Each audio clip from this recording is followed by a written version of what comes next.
I'll start this one off by saying that I don't really know if this is a great topic to bring up, mostly because it's really not a big deal. It isn't.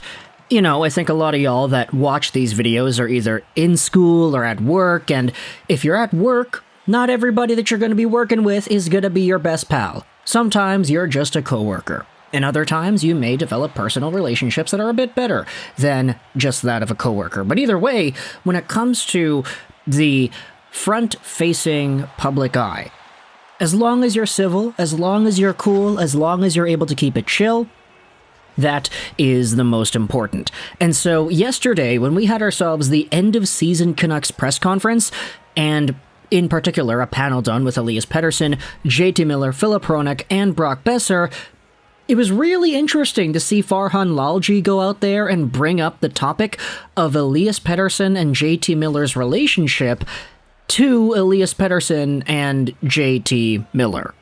That's kind of the topic of this video here today, the two best Canucks point scorers of the past few years, and sort of a character study on how different these guys appear to be.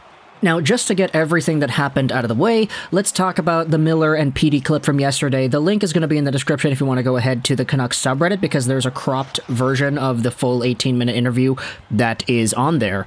Essentially, Farhan Lalji goes out there and talks to JT about a quote that JT had a few months prior. He says that earlier on in the season, JT said something that him and Petey are working on their relationship. And I personally do not recall when he apparently said that back in the day, but apparently it was a thing, and Farhan Lalji went out there and brought it up to these guys here in this presser. He asks both Petey and JT how their relationship has grown over the season, and it's actually Elias Pettersson who answers first. And Petey's kind of got a sly grin on his face. They ask him, "Do you think it needed work?" And Pettersson's like, "No, do you?" And then they kind of reiterate, "Oh, JT said this thing earlier," and they ask him, and Petey's like, "No, it's good." And then JT takes over the microphone and answers pretty much. But it was a really awkward moment, honestly. Like, it's an awkward thing to ask, I feel. It's a very interesting thing to bring up, and it kind of got a lot of people talking about just the differences in personality and, dare I say, game style between both of these players. Elias Pettersson has never really been the guy who's the best at talking to the media, per se. He's always had sort of this aloofness and attitude whenever he answers questions, which I love him for, by the way. Like, it's definitely a breath of fresh air to see the guy kind of bite back at reporters whenever he's asked something that's kind of stupid. And the death stare, of course, was a very good thing earlier, too. But Elias Pettersson was kind of put in a tough spot when he was asked it. And then JT took over, and he said pretty much that him and Petey are not too much alike. They're different personalities, but they have gotten closer and become friends, and that they're both really competitive.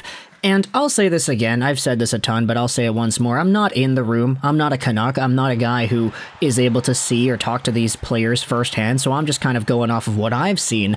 But over the course of the year, especially early on in the season, it was easier to see why it was even a conversation topic. This idea of Miller and Pettersson maybe not being on the same page. You saw the consistent turnovers that Miller had at the start of the year, the frustrations he had on the bench, and there were clips of Elias Pettersson kind of looking and side-eyeing Miller while kind of shaking his head a little bit, and like, there were some of these clips that went viral on Canucks Twitter at the start of the season because, hey, look at that, Miller's scoffing, or Pettersson is scoffing at Miller while Miller's having an outburst on the bench again. Like, this is crazy, the Canucks are in shambles, and Bruce didn't do anything to control the situation, and like, you know, it's all Canucks drama from earlier in the season. It feels like a lifetime ago, not gonna lie. But as the season went on and as Rick Tocchet came in, you started to see a lot more consistency and clarity. That was the big thing that a lot of these players talked about in the postseason end of availability meeting, that there's a lot of clarity between the coaching staff and what's expected out of them. It was really interesting to hear, and especially to feel as well. And the reason I say feeling is because last year, during the Canucks postseason availability, there was this really different feeling that kind of took over every single interview. You know, the Canucks did not feel good about how their season ended. You know, they didn't feel good about where things were going in the future. You know, there wasn't a high level of comfort with Bruce at the helm and all the stuff with the coaching staff. And we had some other comments made by like Quinn Hughes, who said that he felt pretty early on that Bruce was probably going to get the can.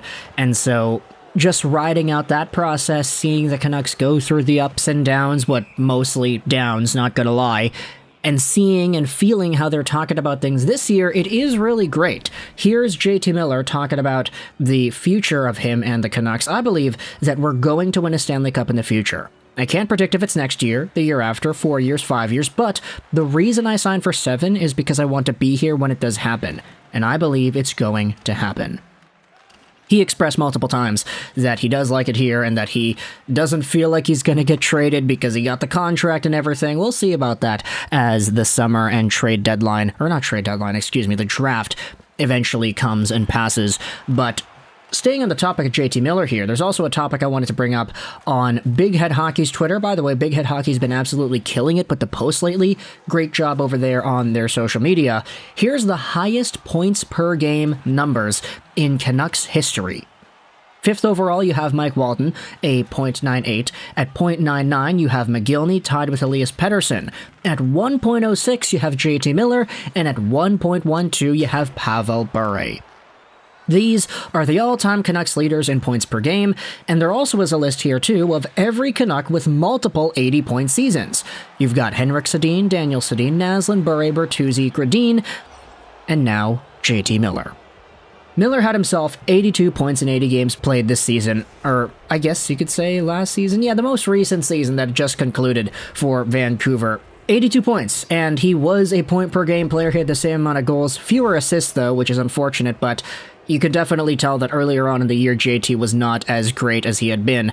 He was still producing while giving up all those turnovers and failing to backcheck in overtime, but yeah, it's like he said, his bad habits lead to late nights ending alone, and when it comes to the improvements, it was a pretty common theme amongst Miller's answers to mention Rick Tocchet. And I don't know where it was said. I think it was said either on Sportsnet 650, the Canucks Central radio show, or somewhere else, but Rick Tocchet played like JT Miller when Tocchet was a player, so he kind of understands everything that Miller has gone through or is going through, the feelings that he has out there on the ice and on the bench.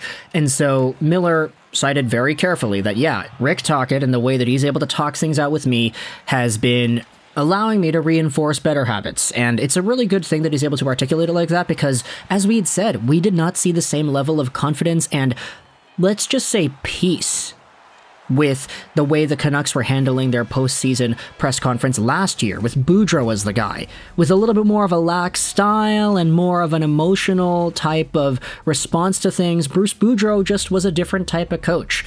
And with Rick Tocchet's more hard-nosed, more structured, and more, let's say, more unforgiving type of style, I think it's sort of working really well with these players and how they've been able to collaborate on the ice. Now, I'm not going to say that JT Miller and Elias Pettersson doing well together is a new thing, like we all remember the 649 line back in 2019 or whatever it was, but it's been a while since the 649 line has been a real thing, and you saw that on Elias Pettersson's 100th point on the year, Miller to Petey to Besser goal. That's classic there, baby. And as we had talked about yesterday, Brock Besser may be on his way out, may not be on his way out, who really knows? There is a conversation about him getting traded, but he said himself he does not want to be traded. And when it comes to the team being able to free up cap space, we'll see whether or not they're able to do that in other means. But for now, you can let me know your thoughts in the comment section below about JT Miller and Elias Pettersson, these two and their relationship, how things have proceeded the past few weeks heading into the end game of the 22-23 regular season, and where do you see things heading over into the next few years? JT himself said that he feels the Canucks are going to be able to win a Stanley Cup, and, you know, if he's right, I'm not going to go out there and say that it's a bad thing. Just saying. I don't know if I'll 100% agree with it so far, but yeah, we'll see what happens, won't we?